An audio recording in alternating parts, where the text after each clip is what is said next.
Le gazon. Serions-nous la civilisation de l'herbe rase, nous les obsédés de la tonte et de la taille, qu'avons-nous tant contre la broussaille? Imbus de géométrie, enivrés de visions agricoles et secoués de transes pastorales, nous tourbons tout ce que nous touchons.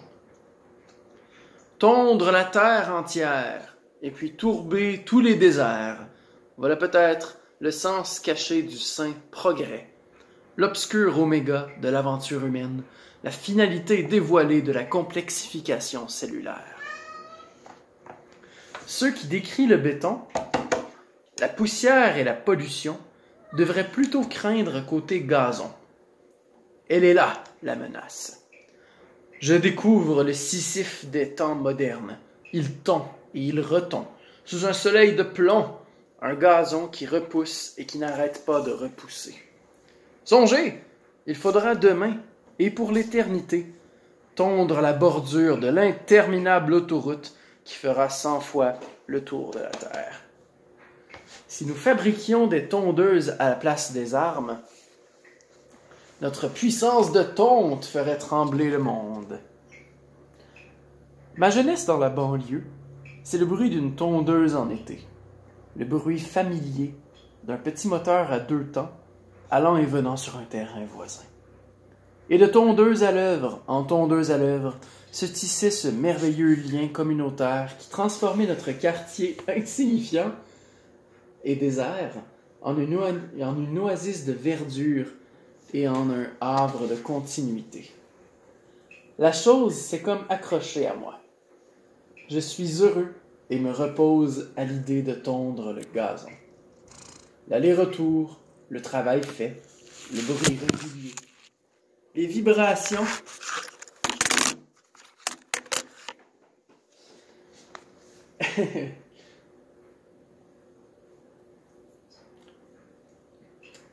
Au-delà des clôtures et des haies, la communication avec les autres tondeuses. Voilà la culture, voilà l'extase, voilà la paix. À l'abri de ces affreux cris d'oiseaux qui vous percent les oreilles et qui vous mettent les nerfs en boule. Le gazon mal entretenu suggère le drame, le divorce, la mortalité accidentelle, la dépression, le revers de fortune, le laisser-aller, le célibat, la défaite, l'abandon, le malheur quand ce n'est pas une moralité douteuse, voire un bris de tondeuse. Il y aura toujours des gens sur la touche, des délinquants et des machines brisées. À l'asile, me permettra-t-on de tondre le gazon? Seul, je tondrai sans fin, remplissant les obligations d'un contrat gigantesque, songeant à Versailles, à l'Irlande ou à la Mongolie orientale, imaginez. Passer sa vie à marcher, à mener un moteur qui vous résonne dans les mains, chaviré par l'odeur de l'herbe, de l'essence et de l'huile, ruminant sur l'esthétisme, sur la morale et sur le temps qui passe.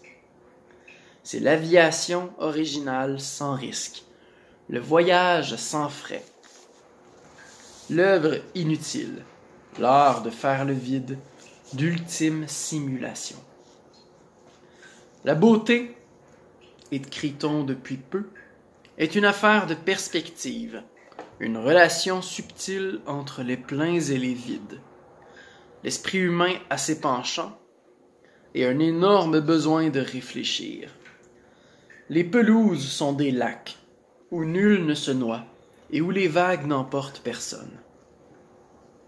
Ce sont des miroirs qui, à la fin, ne réfléchissent plus rien. Le gazon nous vient des steppes, des savanes, des prairies, et puis des champs et courtes herbes de tous acabit.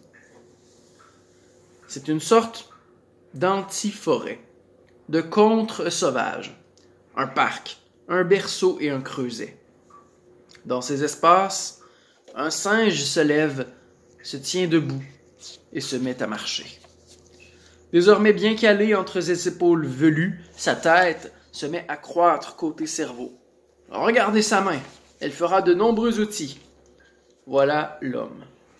1 million d'années pour aboutir à la tondeuse. Fallait-il l'haïr, l'herbe longue qui cachait le tigre, qui cachait le serpent? 1 million d'années pour en arriver là, tondre le gazon et aimer ça.